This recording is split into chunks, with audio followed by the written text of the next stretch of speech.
Bismillahirrahmanirrahim. Assalamualaikum warahmatullahi wabarakatuh. Alhamdulillahirabbil alamin wala haula wala quwwata illa billahil aliyyil azim. Allahumma shalli ala sayyidina Muhammadin al-fatih lima ughliq wal khatim lima sabaq nasir haqqil haqq wal hadi ila siratikal mustaqim wa ala alihi haqqa qadrihi wa miqdaril azim. Halaman 487.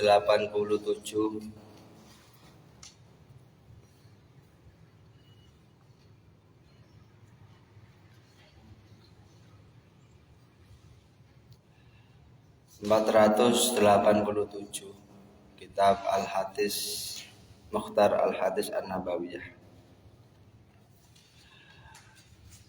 Qala dawuh sapa Kanjeng Nabi Muhammad sallallahu alaihi wasallam, salamatur rajuli utawi selamate wong lanang fil fitnah ing dalam zaman fitnah iku ayal zama yen tepi sapa rajul baitahu ing omahe rajul. Bisa pencatet nang buku Kanjeng Nabi ngekei warning kepada kita khususnya laki-laki.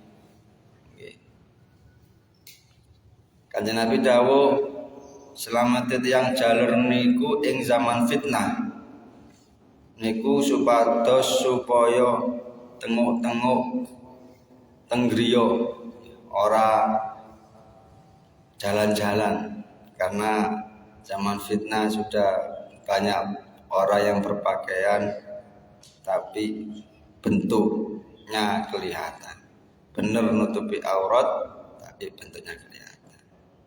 Banyak fitnah di zaman akhir.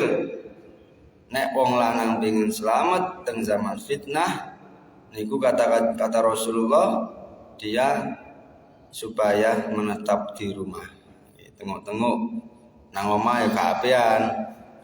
HP-an tapi ndelok YouTube, Facebook, IG, TikTok ya padha wae. Nang omah maca sholawat, zikir, istighfar, maca Quran lan amal-amal lintune. Nggih. Zaman fitnah niku napa?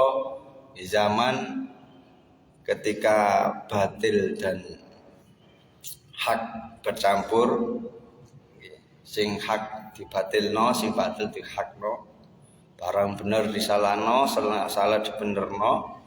Wanita-wanita zaman akhir berpakaian tidak seperti halnya Sayyidah Fatimah Az-Zahra.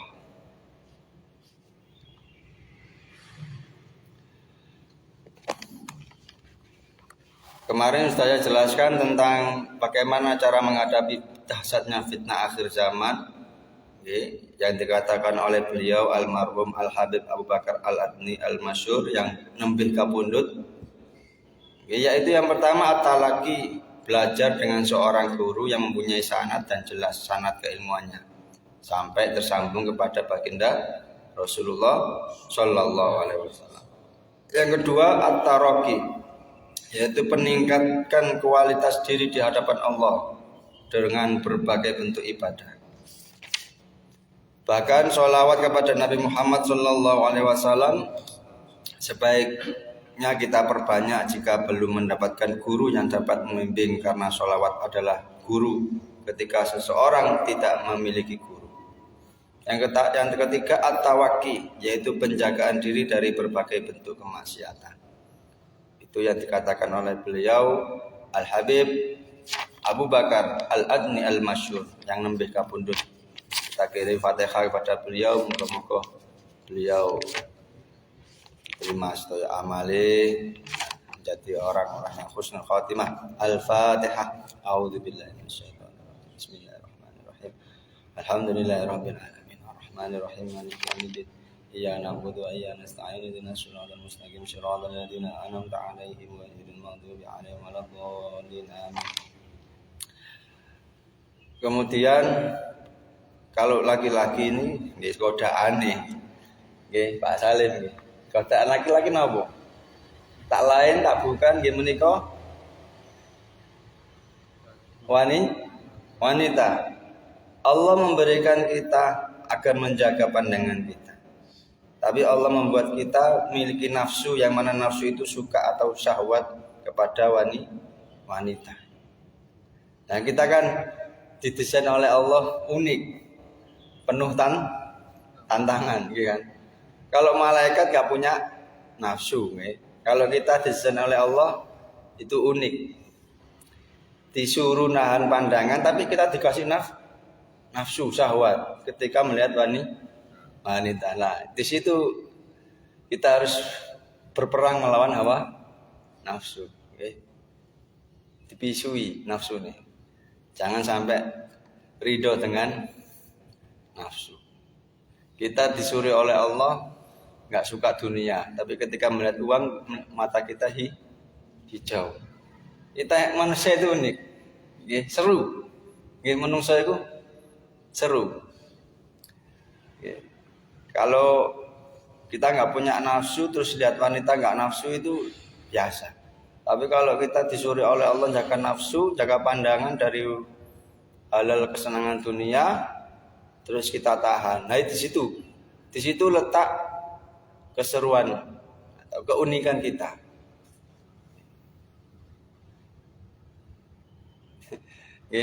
Paham nggih?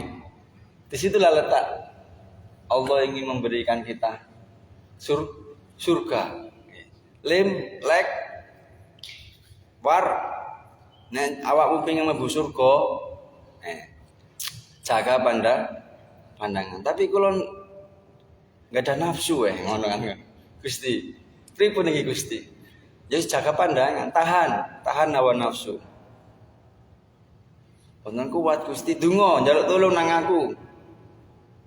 Kata Allah, ya Allahumma harrimni ladzata maksiatika warzuqni ladzata taatika. Utawa diwaca ya ayat kursi itu.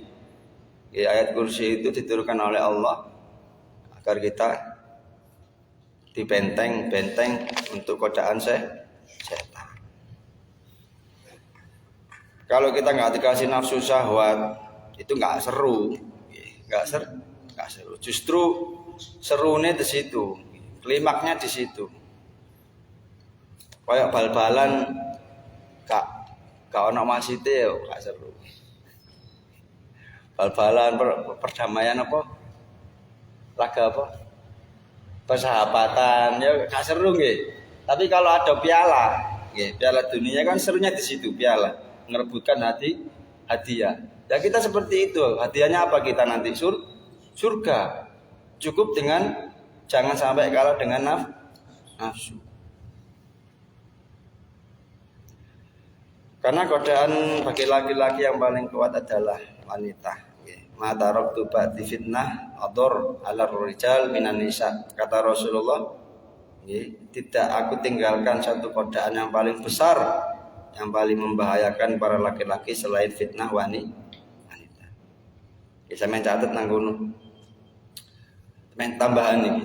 Ini kan yang kita kaji kan nek wong lanang pengen selamat di zaman fitnah itu supaya menetap di rumah.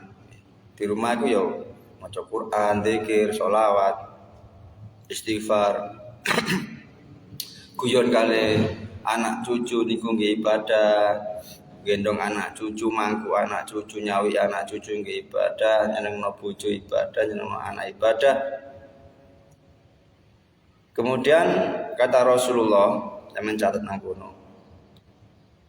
Tidak aku tinggalkan satu godaan yang paling besar, yang paling dahsyat, yang paling membahayakan bagi para laki-laki selain fitnah wanita. Tak baleni maneh. Tidak aku tinggalkan satu godaan yang paling besar, yang paling dahsyat, yang paling membahayakan bagi para laki-laki selain fitnah wanita. Jadi kalau di sini dijelaskan fitnah, berarti kalau kita laki-laki itu fitnah terbesar adalah wanita. Nah, di sini nanti kita berperang. Keseruannya nanti di sini. Yang menang siapa? Nafsu, apakah ilmu atau akal?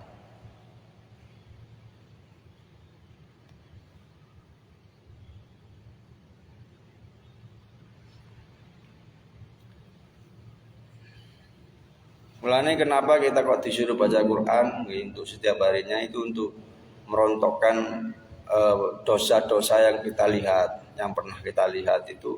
Meskipun Quran nggak sampean baca, tapi sampean buka, sampean lihat, itu sudah merontokkan dosa.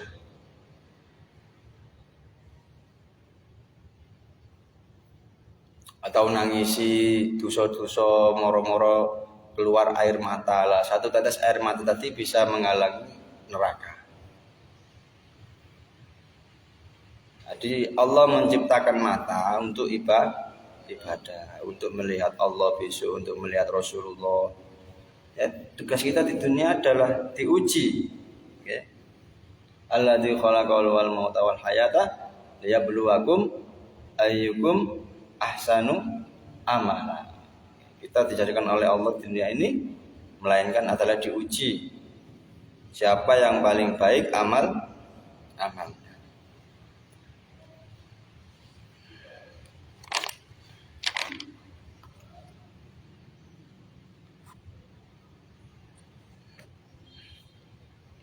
Ya iku mangke.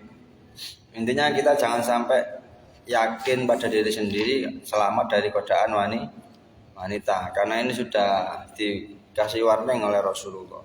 Godaan terbesar fitnah laki-laki yaitu wanita. Mulanya kita harus banyak-banyak berdoa agar diselamatkan dari fitnah. Sing kurang rapi ndang rapi, sing wis rapi ya disyukuri wis kok sama macam-macam karek. Karena itu tadi tujuan nikah adalah ketenangan. Karena setan itu menggoda orang yang sudah rumah tangga itu tidak ada ketenangan dalam rumah tangga. Mulanya ketika Nabiullah Adam alaihissalam nang dunyo, nang akhirat, nang surga. Itu ketika sendirian, iku bingung, linglung, alor gitu nang surga kono. Ewangi iki, jenah. Akhirnya Gusti Allah nyiptakno Siti Hawa. Ketika Nabi Adam tanya cinten niki ya Allah, iku pasanganmu ben tak ciptakno dari tulang rusukmu ben awakmu uripe tenang. Nggih. Mulane tujuane rumah tangga iku biar ibadahe tenang. Ibadahe Pak Salim kali Alek iki nggih siji. Ibadah wis nikah niku 1 rakaat diganjar 70 rakaat. Kan ketenangan dalam ibadah itu beda. Salatnya Alek ambek Pak Salim itu beda. Sing Alek mikirno kapan rabi, sing Pak Salim mikirno anak bojo.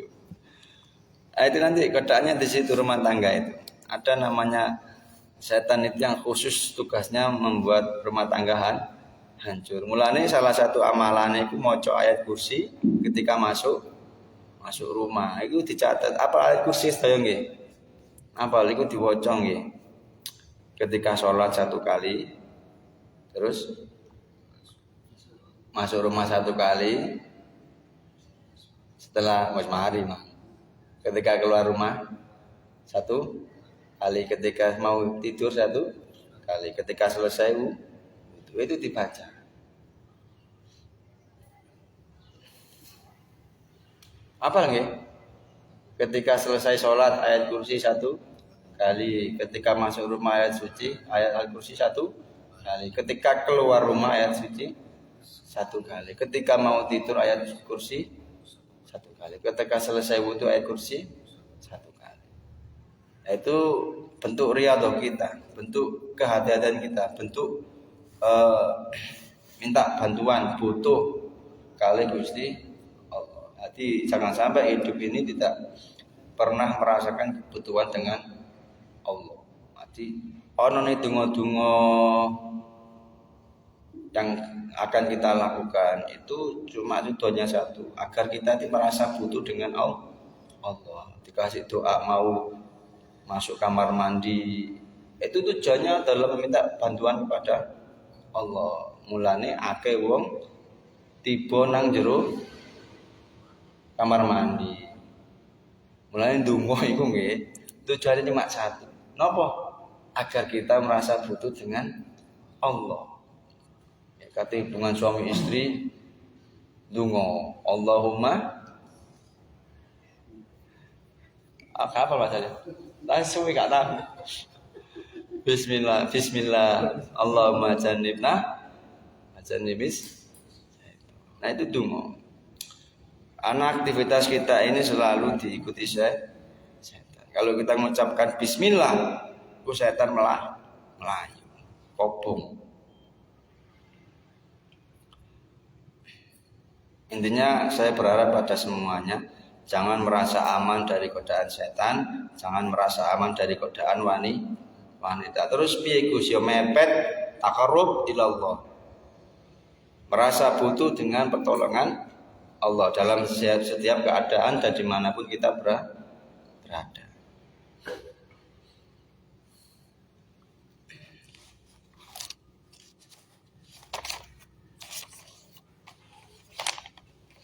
Karena perempuan itu alhamdulillah. Sampeyan delok wong wedok iku istighfar alhamdulillah. Delok wong wedok ayu iku lho. Papasan nang embong iku astagfirullah ta subhanallah ta alhamdulillah. Masyaallah. Ya alhamdulillah karena itu ciptaan Allah.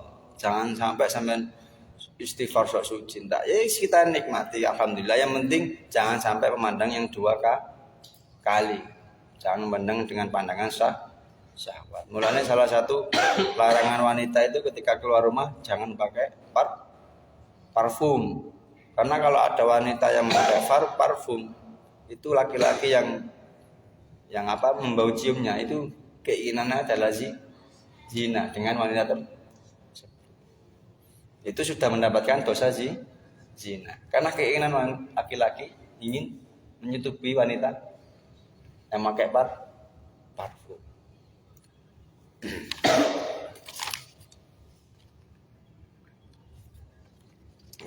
Itu mah nggih, pasen kula nggih, jangan merasa mampu kuat dengan godaan wanita. Nggih. Jangan merasa mampu atau kuat melawan setan. Kita butuh Allah dimanapun, kapanpun. Kalau gak apal tungone ya wis bismillah, sholawat iku wis cukup.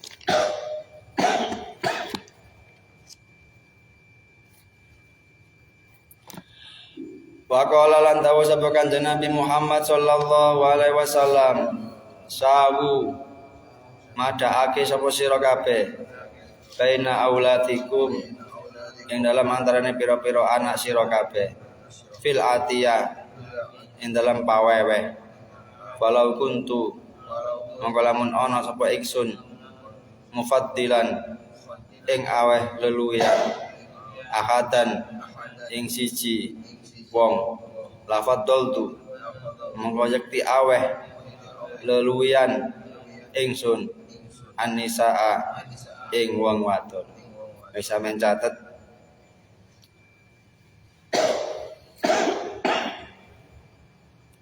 Monggo Pak. Posen apa? Monggo. Jenengan rokokan monggo. Kanjeng Nabi dawuh sawu baina auladikum fil atiyah, sira kabeh supaya madhakake paweweh pemberian ana ing antarane anak sira. Kalau ada leluwian itu disuruh mengasihkan kepada anak perempuan. Pak Salim anaknya pinten? Kali. Itu kalau secara dawuhe Kanjeng Nabi, nek engke anak siji ya anak sing keloro ya dikei. Karena nanti kalau nggak dikasih satu akan timbul sifat iri dengki. Makanya salah satu ajaran Rasulullah itu, kenapa kok kalau kita memberi anak supaya diberikan semua? Misalnya kok anak mainan, sing anak pertama ditukokno, anak kedua mboten. Nah, itu bahayanya nanti akan menimbulkan sifat iri dengki. Nek pengin anak sampean gak duwe sifat iri dengki, ya dikei kabeh. Bapak nukokno emas, tapi aku aja ditukokno. Nanti ketika bapak sudah tua, maka yang akan ngeramut anak bapak emben, yo anak sing dikeki kuman. Anak sing gak dikeki biyen cilikane gak akan ngeramut. Paham gak? Gini. Akan timbul sifat balas dendam. Aku ben gak direken bapak, mas tok sing ditukokno. Anjene biasa wong tuwa iku anak sing barep ambek anak ragil, sing disayangi. Nah anak sing anake loro ya wis pas wis. Rata-rata ngelih. Wong tuwa iku nyayangi nang anak sing pertama mbak anak sing ragil. Rata-rata gak semuanya kebanyakan. Atau anak yang paling pintar itu yang disayang. Nanti efeknya ketika bapak wis tuwek anak sing gak disayang nanti gak ikut keramut. Karena tadi timbul rasa dendam. Nah ini bahaya sekali. Anjing Nabi nanti di sawani sahabat niki nggak ada yugo 10 songo nggak ada yugo songo. Terus sahabat ini sanjang dengan Nabi, ya Rasulullah, anak saya si A ini sudah saya berikan, saya belikan, saya kasih apa itu khimar atau jaran cilik lah. Kata Rasulullah, jangan begitu. Apakah kau ingin semua anakmu berbakti? Ya, ingin ya Rasulullah. Jangan lawan itu. Intinya, kalau kita ingin anak kita berbakti kepada orang tua, itu harus sikap adil. Kalau nggak adil, nanti yang lainnya akan timbul iri, merasa nggak disayangi, nggak direka. Tapi dalam urusan adil itu juga harus kondisional. Anaknya sing nomor barep sanawiyah, sing nomor loro TK. Iku gak mungkin sampean kei duit 20. Nah itu bingung lagi nanti sampean. Harus proporsional. Sing MTS disangoni 20, sing TK disangoni 2.000 wis cukup pisan, 5.000 wis cukup pisan. Itu kondisi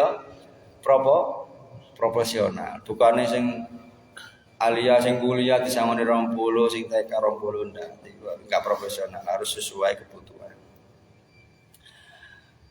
Sing kuliah ditukokno peda motor, sing MTS ditukokno peda pancal. Ngono lho nggih. Ati nek ana leluwian iku perempuan sifatnya itu sangat tipis. Mulane nek ono leluwian orang tua itu harus dikasihkan anak perempuan karena perempuan itu sensitif, bahaya. Nek wong lanang kan los nih ya. Wong lanang los. Paham nggih? Nek duwe anak, nek maringi anak nukokno anak iku sing adil dikono kabeh. Nek sampeyan ana luwian, nggih, kekno anak wae. Tuh, pun jelas nggih. Kalau ada pertanyaan silakan, kalau enggak ada presentasi satu-satu. Moga-moga manfaat barokah Al-Fatihah. A'udzubillahi minasyaitonir